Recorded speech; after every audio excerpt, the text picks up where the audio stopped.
लेकिन अगर मैं किसी से भी जरा झटक कर, झंझोड़ कर, नोच कर, तवज्जो दिलाकर ये पूछूं कि एक मुसलमान के तौर पर तुम मुझे ये बतलाओ कि तुम्हारे दोस्तों चैनल को जरूर सब्सक्राइब करें। तुम्हारे पास अल्लाह की दी हुई दौलतों में से सबसे बड़ी दौलत कौन सी है?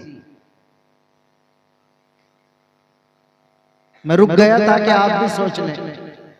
तो मैं समझता हूं कि हर मुसलमान का एक ही जवाब होगा और होना चाहिए कि मुझे जितनी दौलतें और नेमतें मिली हैं उनमें सबसे बड़ी दौलत और नेमत मेरा ईमान, मेरा कलमा ला इलाहा इल्लल्लाह मुहम्मदुर रसूलुल्लाह। इसका मतलब ये नहीं है कि माल कोई अल्लाह की दी हुई नेमत और दौलत नहीं है। माल भी बहुत बड़ी दौलत है, औलाद भी बहुत बड़ी दौलत है, हमारी अपनी जान भी बहुत बड़ी दौलत है। लेकिन एक मुसलमान जब सोचता है, गौर करता है, अपने दिल को टटोलता है और महसूस करता है कि मैं ये फैसला करने लगा हूं कि सबसे बड़ी दौलत मेरे पास कौन सी है, तो उसका जवाब यही होता है कि मेरे पास सबसे बड़ी दौलत मेरा ईमान। बल्कि मैं तो ये समझता हूं कि वो नौजवान भाई हमारा, वो मुसलमान भाई जो हो सकता है नमाज ना पढ़ता, हो सकता है रोजा ना रखता, हो सकता है लोग उसे समाज में दीनदार न समझते हो, उसे दीन का कोई बहुत अच्छा बंदा न समझा जाता हो, लेकिन फिर भी उम्मीद यही है कि उसे भी अगर थोड़ा सा झंझोड़ कर, झटका देकर पूछा जाएगा तो वो भी यही फैसला करेगा, नहीं साहब ठीक है, मैं दीन के काम नहीं करता, मुझसे गलतियां होती रहती हैं, मुझसे कोताही होती रहती है, लेकिन इसका मतलब ये नहीं है कि मैं अपने ईमान को सबसे बड़ी दौलत नहीं समझता। मेरी सबसे बड़ी दौलत मेरा ईमान। एक बात हो गई हमारी कि बहैसियत मुसलमान हमें ये समझना चाहिए, और अल्हम्दुलिल्लाह हम ये समझते हैं कि हमें अल्लाह ने जितनी नेमतें और दौलतें दी हैं उनमें सबसे बड़ी दौलत हमारे पास हमारा ईमान। अगली बात मैं ऐसे ही बात करूंगा भाई, मुझे बातें करने की आदत है, मैं टीचर आदमी हूं और इसी तरह करूंगा, और मुझे उम्मीद है इंशाअल्लाह कि आप सब तवज्जो से सुनें। एक बात हो गई मेरी कि हमारी सबसे बड़ी दौलत हमारा ईमान। नंबर 2, जब कोई शख्स किसी चीज को अपनी दौलत समझ लेता है तो उसकी हिफाजत की फिक्र करता है। ये मोटी सी बात है, मुझे कोई मैथमेटिक्स लगाने की जरूरत नहीं। जिसके दिल में यह आ जाए कि ये चीज मेरी दौलत है तो वो अपने आप उसकी हिफाजत की फिक्र करता है। उसके लिए जलसा नहीं करना पड़ता, उसके लिए तकरीर नहीं करनी पड़ती, उसके लिए थोड़ी में हाथ डालकर खुशामद नहीं करनी पड़ती, उसे ये बताना नहीं पड़ता कि जनाब इसकी तुम्हें हिफाजत करनी चाहिए। जब उसके दिल में यह आ जाता है कि ये मेरी दौलत है तो किसी खुशामद के बगैर, किसी तकरीर के बगैर, किसी जलसे के बगैर अपने आप अपनी दौलत की हिफाजत की फिक्र करता है। सोने चांदी के सिक्के, जेवर हम में से जिसके घर में है, हम सबको पता है कि वो हमारी दौलत है। तो मैं मिसाल दूं कि हमारे दोस्त, हमारे मदरसे के जिम्मेदार अगर कभी ऐलान करें मस्जिद में कि साहब हम जलसा करा रहे हैं, मौलाना को बुला रहे हैं और मौजू ये है कि ये बताया जाएगा कि जेवर की हिफाजत करनी चाहिए, तो सारे लोग कहेंगे मौलाना साहब तकरीर करने की जरूरत क्या है, हम तो वैसे ही अपने जेवर को 5-5 तालों में बंद करके रखते हैं।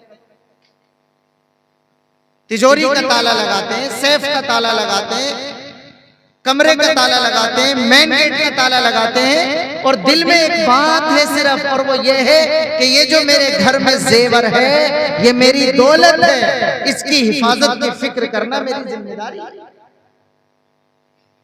फिर टोक रहा हूं बुजुर्गों के, बहुत मोटी मोटी बात कर रहा हूं, लेकिन आपके दिमाग में चलता रहना चाहिए कि मैं क्या बात करना चाहता हूं। सबसे बड़ी दौलत हमारा ईमान। और जब कोई शख्स किसी चीज को अपनी दौलत समझ लेता है तो उससे कहना नहीं पड़ता, वो अपनी दौलत की हिफाजत की खुद फिक्र करने लगता है। तीसरी बात, जितना आगे बढ़ रहा हूं उतना ही ज्यादा तवज्जो चाहिए आपकी। बड़ी वाली दौलत को बचाने के लिए छोटी दौलतों को कुर्बान करना पड़ता है। अगर मेरे पास कई दौलतें हैं, कोशिश ये करेंगे कि सारी दौलतें बची रहें, लेकिन अगर कभी मुकाबला पड़ जाए, अगर कभी मुश्किल में घिर जाए आदमी, तो ये सारे इंसानों की अकल का तकाजा है कि जो छोटी वाली दौलत होती है उसे कुर्बान किया जाता है और बड़ी वाली दौलत को बचाया जाता है। मैं इसकी मिसाल देता हूं कि हमारे पास एक दौलत है, हमारा माल, पैसे, बैंक बैलेंस, हमारी दुकान, हमारी मेहनत से कमाया हुआ रुपया, और उससे बड़ी दौलत है मिसाल के तौर पर हमारी औलाद। माल भी दौलत है, औलाद भी दौलत है, लेकिन हम ये समझते हैं कि माल औलाद के मुकाबले में छोटी दौलत है। इस वजह से अगर हमारा बच्चा बीमार हो जाता है, हमारी बच्ची बीमार हो जाती है, पूरा वजूद तो अलग रहा, उसकी सबसे छोटी वाली उंगली में भी अगर कोई खतरनाक जख्म हो जाता है और उसके लिए हमें अपनी 10 साल की कमाई खर्च करनी पड़े, तो हम सिर्फ अपने बच्चे की छोटी वाली उंगली भी बचाने के लिए सारे पैसे को कुर्बान करने के लिए तैयार हो। जितने लोग यहां में मौजूद हैं, मैं फिर कह रहा हूं, कोई फलसफा नहीं बता रहा, ये मोटी सी बात है जो सब समझ रहे हैं। अगर किसी का बच्चा अस्पताल में है, जिंदगी और मौत से लड़ रहा है, और वो बंदा बैंक में से अपने पैसे निकालने के लिए तैयार नहीं है, तो उससे बड़ा बेवकूफ कोई नहीं। सारे गांव वाले उसे बुरा कहेंगे। क्यों बुरा कहेंगे?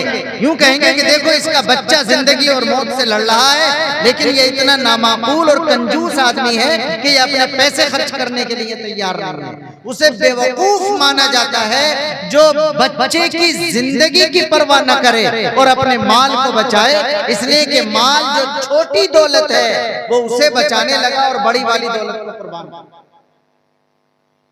अक्लमंद क्या करता है? 10 साल से कमा रहा था, कितने ख्वाब थे, कितने ख्याल थे, कोई कहीं सफर करना चाहता था, कोई अपना कमरा बनाना चाहता था। अचानक अगर बच्चा बीमार हो जाता है तो जो लाखों का सरमाया कमरा बनाने के लिए था वो सारा का सारा खर्च कर डाला जाता है। आदमी कर्ज लेकर खर्च कर देता है, दुकान का सामान बेचकर खर्च कर देता है, और बच्चे की जान बचती है तो शुक्र अदा करता है और कहता है कोई बात नहीं, जिंदगी सलामत रही, माल तो फिर कमा लेंगे, अल्लाह का बड़ा शुक्र है कि उसने बच्चे की जान बचाई। मेरे गले की ताकत लग गई है बताने के लिए कि बड़ी वाली दौलत को बचाने के लिए छोटी वाली दौलतों को कुर्बान किया जाता है, और यह कुर्बान करना कोई बेवकूफी नहीं होती, बल्कि आला दर्जे की अक्लमंदी होती। आधी के करीब मेरी बात हो रही है कि नंबर 1 सबसे बड़ी दौलत, सोचिए, महसूस कीजिए, लेट के सोचिए, गौर करके सोचिए कि मेरे पास क्या है। वो दौलत है मेरे पास मेरा ईमान। और जब किसी चीज को कोई बंदा दौलत समझ लेता है तो फिर जलसे की जरूरत नहीं रहती, अपने आप हिफाजत करने लगता है। और नंबर 3, बड़ी वाली दौलत को बचाने के लिए छोटी वाली दौलत को वक्त पड़ने पर कुर्बान किया जाता है, और ये कुर्बान करना बेवकूफी नहीं, अक्लमंदी। एज अ मुस्लिम जरा अब हम सोचें, अगर ऐसे दोराहे पर हम खड़े हों कि एक तरफ माल, दूसरी तरफ ईमान, एक तरफ औलाद, दूसरी तरफ ईमान, एक तरफ मेरी अपनी जान और दूसरी तरफ मेरे ईमान, तो ये कुरान के कानून का तकाजा है, ये नबी की तालीम का तकाजा है, ये सहाबा की सारी जिंदगी का तकाजा और तजर्बा है कि अगर हम ये महसूस करते हैं कि हाँ मुझे अपने ईमान से इतनी मोहब्बत और ताल्लुक है कि ईमान के मुकाबले में माल कुर्बान करना पड़े तो कुर्बान होगा, औलाद कुर्बान करनी पड़े तो कुर्बान होगी, अपनी जान कुर्बान करनी पड़े तो कुर्बान होगी, लेकिन ईमान वाली दौलत को बचाया जाएगा और इस दौलत को साथ लेकर अपने अल्लाह के दरबार में जाया जाएगा। तब ये शुक्र अदा करना चाहिए कि हाँ वाकईतन मुझे अपने ईमान की दौलत का एहसास।